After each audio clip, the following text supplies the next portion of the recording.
Hello friends, Radhe Radhe, जय श्री कृष्णा। कैसे हैं आप सब? आई होप आप सब अच्छे होंगे, स्वस्थ होंगे। तो आज इस वीडियो में मैं आप सबको बताने वाली हूँ कि निर्जला एकादशी की रात में क्या आप लोग पानी पी सकते हैं।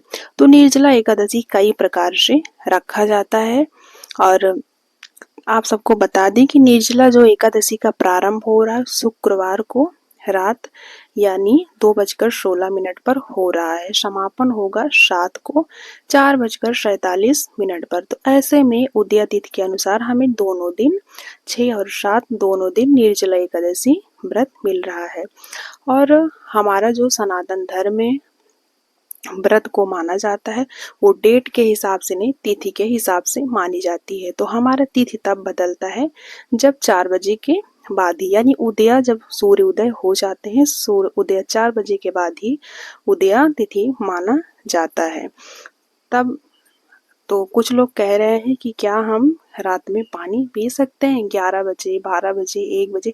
जी हाँ, आप 11 बजे, 4 बजे के पहले पहले आप पानी पी सकते हैं, उसमें कोई दिक्कत नहीं है। आप लोग रात में पानी पी सकते हैं। और एक दिन पहले आपको क्या ऐसा करना है जिससे आपको निर्जला एकादशी के दिन बार बार प्यास ना लगे। तो आप लोग एक लोटा या जग कोई भी कुछ भी ले लीजिए, उसमें आप पानी ले लीजिए और शक्कर मिला के घोल के शरबत बना लीजिए रात में। और उसमें थोड़ा सा सौंफ मिलाकर आप लोग रात में एक दिन पहले क्या है, आपको नमक थोड़ा कम खाना है और मीठा की मात्रा जो क्वांटिटी है वो ज़्यादा कर देना है, क्योंकि जब हम ज़्यादा मीठा खाएंगे तो आपको प्यास कम लगेगी और नमक ज़्यादा खाएंगे तो आपको प्यास ज़्यादा लगेगी। इसलिए जो है हमें एक दिन पहले 10वीं तिथि के दिन हमें जो है थोड़ा नमक कम करना है और मीठा का सेवन ज़्यादा से ज़्यादा करना है। और रात में हमें शक्कर का जो शरबत बनता है वो घोल लेना है और उसमें थोड़ा सा सौंफ मिलाकर, सौंफ आप पीस भी सकते हैं, पीस के उसमें उसका शरबत मिला के शरबत पीने से आपको प्यास दूसरे दिन कम लगेगी। और ये निर्जला एकादशी का व्रत कई प्रकार से रखा जाता है। जो लोग हर महीने व्रत रखते हैं, कृष्ण पक्ष शुक्ल पक्ष दोनों का व्रत रखते हैं, अगर वो चाहें, अगर उनकी सामर्थ्य है तो आप व्रत निर्जल होकर रखिए। बहुत पुण्यदायी, बहुत बड़ी एकादशी है। जैसे कहा जाता है व्रतों का राजा जो होता है वो उसे व्रतों का राजा क्या है, एकादशी। और एकादशी का जो राजा है वो है निर्जला एकादशी। तो सबसे बड़ी एकादशी किसे कहते हैं? निर्जला एकादशी की, क्योंकि ज्येष्ठ मास में ये पड़ती है और गर्मी अपने चरम सीमा पे होती है। और ऐसे में बिना जल के रहना बहुत ही कष्टदायी होता है, लेकिन जितना कष्ट आप सहेंगे उतना ही आपको पुण्य की प्राप्ति होगी। तो अगर आपका सामर्थ्य है तो आप लोग निर्जल व्रत रखिए, अगर नहीं सामर्थ्य है तो आप लोग जो है फलाहार करके व्रत रख सकते हैं। तो पहला प्रकार क्या है व्रत का, चलिए आपको बताते हैं। पहला प्रकार है कि आप लोग जो है निर्जल यानी सुबह उठिए, दैनिक कार्यों से निवृत्त हो जाइए, स्नान करिए और स्नान में कुछ गंगा जल या काला तिल मिलाकर स्नान करिए। उसके बाद पूजा अर्चना करिए। आपको तब तक जल ग्रहण नहीं करना जब तक आप पूजा पाठ करते हैं। आप पूजा पाठ करिए, उस संकल्प लीजिए, उसके बाद आप जल ग्रहण कर सकते हैं।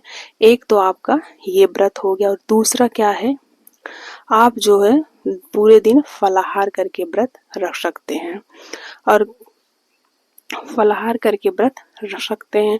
और तीसरा प्रकार ये है कि आप जो है जैसे आचमन करते हैं, नारद पुराण में कहा गया है कि आचमन करते समय जो पानी मुख में चला जाता है तो उससे व्रत खंडित नहीं होता है। तो अगर आपको प्यास लगी है, आचमन जैसे आचमन करते हैं वैसे आचमन करते समय आप पानी पी सकते हैं, इससे आपका व्रत खंडित नहीं होता है।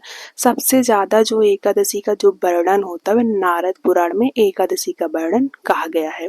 तो नारद पुराण में कहा गया है कि जब आचमन करते समय जो मुख में पानी चला जाता है उससे व्रत खंडित नहीं होता है।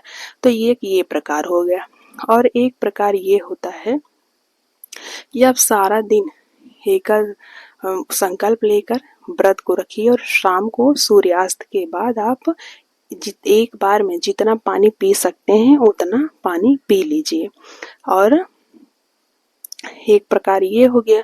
और एक प्रकार ये होता है कि हम जो है रात में, और सबसे कठिन तपस्या इसी को कहते हैं, जो सबसे लास्ट प्रकार हम आपको बताने वाले हैं। एक, जैसे कि 12 बजे तक, जैसे 10वीं तिथि के दिन आप शाम को खाना वाना खा लीजिए, उसके बाद आप पानी पी सकते हैं। 12 बजे तक आप पानी पी लीजिए, उसके बाद 12 बजे के बाद आप पानी मत पीजिए। ये जो है सबसे कठिन वाला रूल है। 12 बजे के बाद आप पानी मत पीजिए। उसके बाद सारा दिन सुबह उठिए, संकल्प लीजिए, पूजा पाठ करिए और संकल्प में बोलिए कि हम जो है निर्जल एकादशी व्रत रहकर व्रत रखेंगे, और जो है द्वादशी के समय मुहूर्त में हम पारण करेंगे। तो सारा दिन आप व्रत रखिए निर्जल रहकर, और रात भी बीत जाएगी। फिर दूसरे दिन द्वादशी के दिन आपको पारण का जो मुहूर्त है उसमें आपको जो है पारण करना है, वो भी जल से पारण करना है। तो सबसे कष्टदायी यही प्रकार है कि हमें जो है 10वीं तिथि के 12 बजे के बाद से लेकर और दूसरे दिन द्वादशी के समय जब पारण का मुहूर्त होगा तब आपको पारण करना है। तो सबसे बड़ा है, अगर आपका सामर्थ्य है तो कर सकते हैं तो करिए, नहीं कर सकते हैं तो कोई बात नहीं, शाम को आप पानी पी सकते हैं। और हाँ, सवाल ये था कि क्या हम 10वीं तिथि के दिन 12 बजे के, यानी जब एकादशी लग जाती है 12 बजे के बाद, तो हम पी सकते हैं पानी कि नहीं।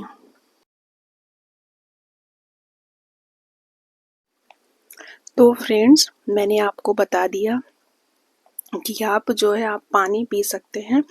6 तारीख को अगर आप व्रत रख रहे हैं फिर भी रात में आप पानी पी सकते हैं। अगर रात को रख रहे हैं फिर भी आप पानी पी सकते हैं, क्योंकि हमारे सनातन धर्म में उदय तिथि के बाद ही व्रत को माना जा सकता है। तो आप 12 बजे के बाद और 4 बजे से पहले जितना पानी पी सकते हैं पानी पी सकते हैं। उसमें कोई आपका व्रत खंडित नहीं होगा, आपका व्रत माना जाएगा। इससे आप निश्चिंत रहिए। नारद पुराण में एकादशी के बारे में सबसे ज्यादा वर्णन मिला है, तो नारद पुराण में कहा गया है।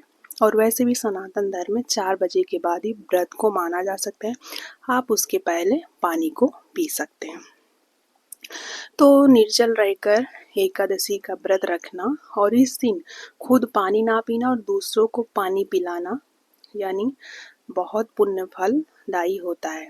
इस दिन घड़े का दान, जल से भरा घड़े का दान करने से पुण्य की प्राप्ति होती है। तो आप लोग निर्जल एकादशी का व्रत रखिए और विधि विधान से पूजा अर्चना करिए, और हमारे जनार्दन विष्णु भगवान और कृष्ण कन्हैया की विधिवत पूजा अर्चना करिए।